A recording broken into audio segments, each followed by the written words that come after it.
မင်္ဂလာပါကျွန်တော်နာမည်ကတော့နီလို့ခေါ်ပါတယ်မြန်မာနေလာပါတယ်ဂျပန်ကို9လပိုင်း15ရက်နေ့ကနေလာခဲ့တာပါအခုကတော့နကာမူရာနိုဝင်မှာအလုပ်လုပ်နေပါတယ်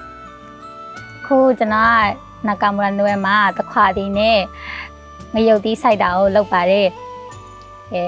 ငရုတ်တီးခူတာတို့တခွာတီခူတာကိုလုပ်ပြီးတော့တခွာတီရဲ့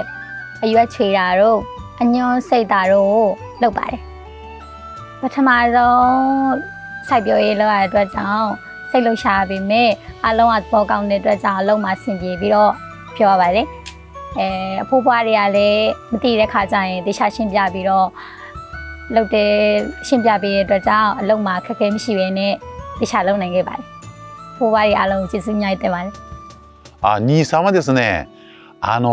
一言で言えばめちゃめちゃ気が利く人です。周りのことに目を配りすることができますし、気配りのできるいい子ですね。優しい子です。あとは料理が得意でですね、ものすごく私もたまに彼女の料理をいただくんですけども、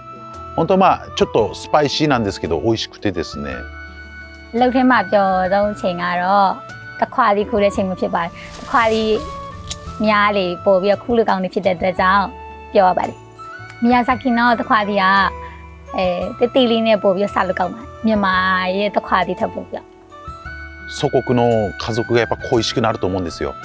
なのでできるだけやっぱりこう寄り添ってあげてって言いますか、彼女たちが寂しくないような状況をできるだけ作ってあげたいなと、家族の一員として迎え入れるみたいな感じでいつも迎え入れてます。လောက်ကပြန်လာတဲ့ခါကျရင်ကြောင်နေရှိတဲ့နေရာသွားပြီးတော့ကြောင်တွေကိုစာကြွေးတာတော့ကြောင်ရဲ့ကိစ္စတော်တော်များများလုပ်ပြီးတော့အဲ့နေရာမှာစာလုပ်တာတော့လုပ်ပါတယ်ပြီးလို့ရှိရင်အိမ်ပြန်လာတယ်ဟဲ့မီယာဇာကီကိုလာပြီးတော့လုံဖို့ဖိတ်ခေါ်ပါတယ်မီယာဇာကီမှာစိုက်ပျိုးရေးလုပ်ရလဲအဆင်ပြေပြီးတော့အရန်လည်းမချမ်းတဲ့အတွက်ကြောင့်အဆင်ပြေပါတယ်အသီးရွက်တွေကလည်းဈေးလည်းချိုပြော